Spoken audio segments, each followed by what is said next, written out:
अस्सलाम वालेकुम। आज मैं आपके लिए एक मज़ेदार सी टिक्का बोटी की रेसिपी लेकर आई हूँ, जिसे हम कोयलों पर नहीं बनाएंगे। इसे हम बनाएंगे पतीली में या कढ़ाई में, जिसके लिए मुझे चाहिए यहाँ पर इंग्रेडिएंट्स। चलें तो शुरू करते हैं। बिस्मिल्लाहिर्रहमानिर्रहीम। यहाँ पे मुझे चाहिए दो नींबू का रस। यहाँ पे मुझे 2 चम्मच पपीते का पेस्ट चाहिए। यहाँ पे मुझे नमक चाहिए हस्बे ज़रूरत, और मैंने यहाँ 2 चम्मच मिर्चें ले ली हैं, कुटी लाल मिर्च।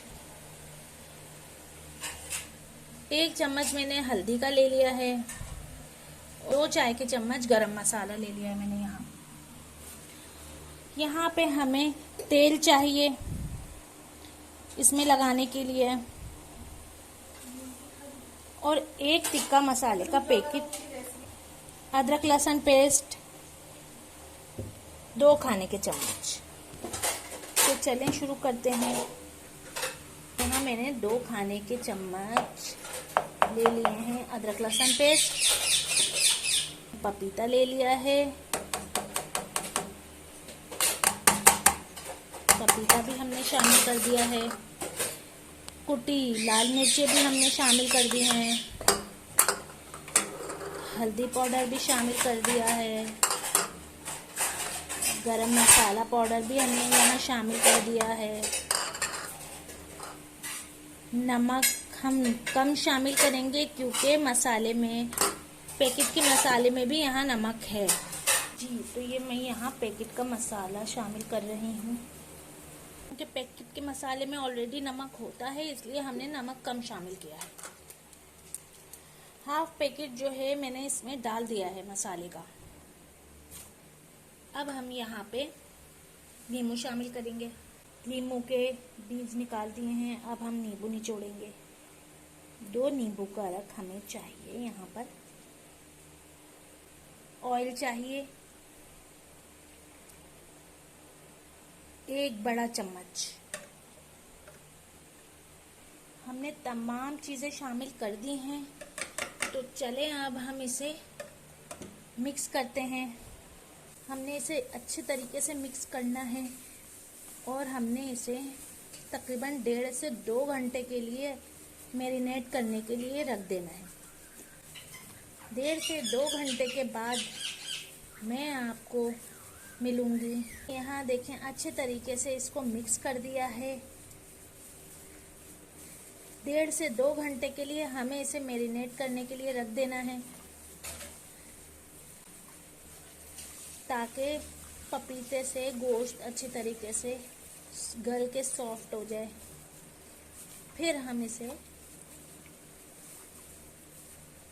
चूल्हे पे जी। तो हमें 2 घंटे यहाँ पर हो चुके हैं। 2 घंटे हमने गोश्त को मसाला लगा के मैरिनेट होने के लिए रख दिया था। यहाँ हमें 2 घंटे गुजर चुके हैं, और अब हमारे गोश्त ने पानी छोड़ दिया है। ये देखें, इस स्टेज पे हमने एक पतीली चढ़ा दी है, जो कि गर्म हो रही है। अब हम इसके अंदर इस गोश्त को डाल देंगे, क्योंकि हमने ऑयल वगैरह इसके अंदर पहले से शामिल किया हुआ है।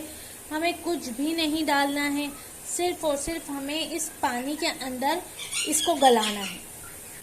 चलें तो फिर शुरू करते हैं।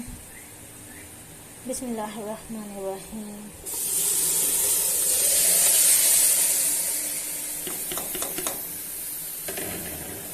यहाँ हमने गोश्त को पतीले में डाल दिया है, और अब हम इसे इस पानी में गलने के लिए छोड़ देंगे, ताकि ये अपने पानी में ही गल जाए और ये पानी भी टूट जाए, ड्राई हो जाए।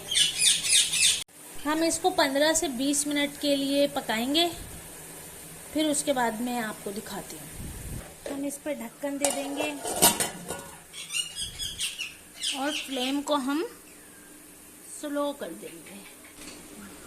फ्लेम हमने स्लो कर दिया है इतना कि ये इसी में गल जाए अच्छे तरीके से। 20-25 मिनट बाद हम इसे खोल कर देखेंगे कि इसकी क्या पोजीशन है। तो हम यहाँ पे अपनी टिक्का बोटी चेक करते हैं। ये देखें 20 मिनट हो चुके हैं और यहाँ पे इसने पानी छोड़ दिया है, गोश्त ने पानी छोड़ दिया है यहाँ पर। ये देखिए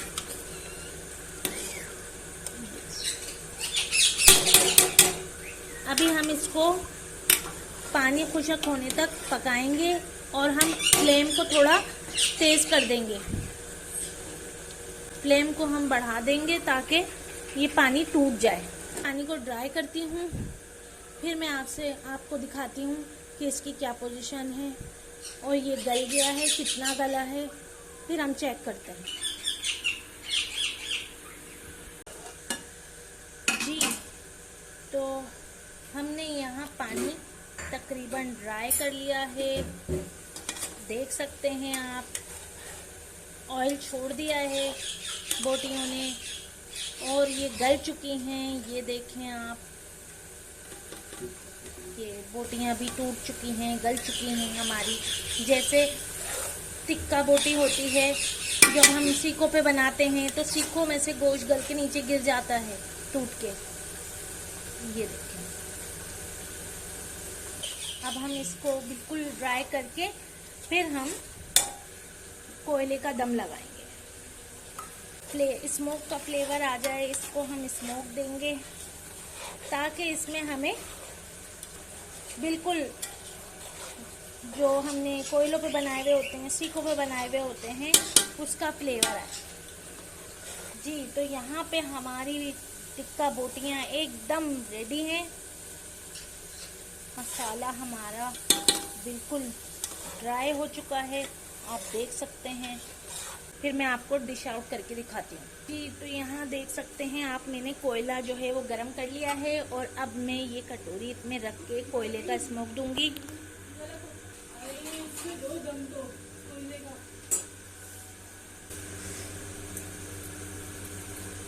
जी तो गाइस हमने इसमें स्मोक दे दिया है। अब मैं आपको इसे डिश आउट करके दिखाती हूँ। तो गाइस आप देख सकते हैं, ये हमारी बोटियों की फाइनल लुक है टिक्का बोटी की, ये आप देख सकते हैं। और इसके साथ हमने रायता, प्याज और इमली की चटनी इस्तेमाल की है। और अब हम आपको ये बोटी तोड़ के दिखाते हैं। ये देखें आप,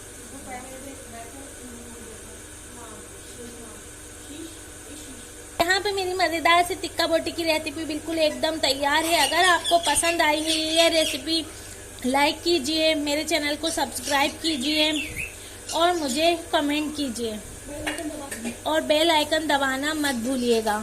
मिलते हैं किसी नई रेसिपी के साथ, तब तक के लिए मुझे इजाज़त दीजिए फूड रेमेडीज से। अल्लाह हाफिज़।